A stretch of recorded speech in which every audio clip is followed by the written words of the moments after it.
The Japanese Cultural Center of Hawaii has been involved in educating high school students and the general public for many, many years, since the rediscovery of Honouliuli. And we've done so through classroom presentations, through curriculum guides, through leading tours through the Honouliuli site. Well, I first heard about Honouliuli during my participation in democracy class. Prior to the class, none of us really knew that internment existed in our state or in the U.S. Going down into Honouliuli was like, you could feel why they call it Yukogudani. You could feel the heat, you could feel the isolation. And so just being there, I think the students really got a lot out of that. We felt like we were in a different, like we traveled back in time. We could imagine the different camps and sections that were set up. I think that's the moment where everybody kind of realized that this is serious, that what we are experiencing is real, and that we need to do something to preserve it. In 2014, the National Park Service completed a special resource study of Hawaii's World War II internment sites.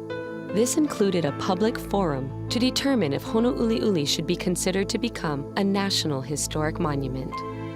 There were people who wanted to help, people across the state who wanted to help.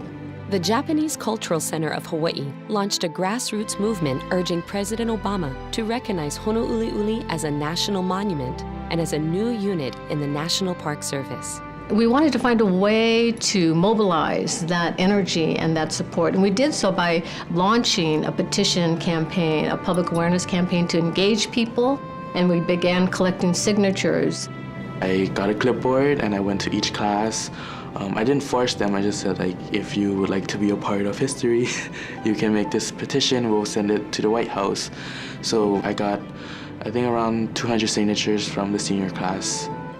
A broad coalition from local, state, and national organizations, along with elected officials, came together to voice their support for the preservation of Honouliuli. Concurrently, the landowner of the site, Monsanto, also worked to donate the land to the federal government. Through many discussions and talking with many of the organizations, we felt that it was important to preserve the area for the public, not only in Hawaii, but for the nation. On February 19, 2015, President Barack Obama announced that Honouliuli would become a national monument, and 5 days later, a small delegation from Hawaii was invited to the White House to witness the signing of the proclamation.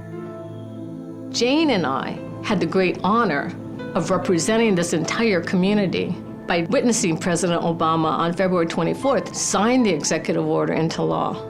We knew we were representing thousands of people who had helped us along the way. After it was announced it was a national monument, I was ecstatic. I felt that our efforts paid off, that our voices were heard. It kind of brought me to tears, actually, for all of those that have experienced internment in Hawaii and throughout the nation. My immediate response was relief. It was relief because we fulfilled our promise to preserve Honouliuli.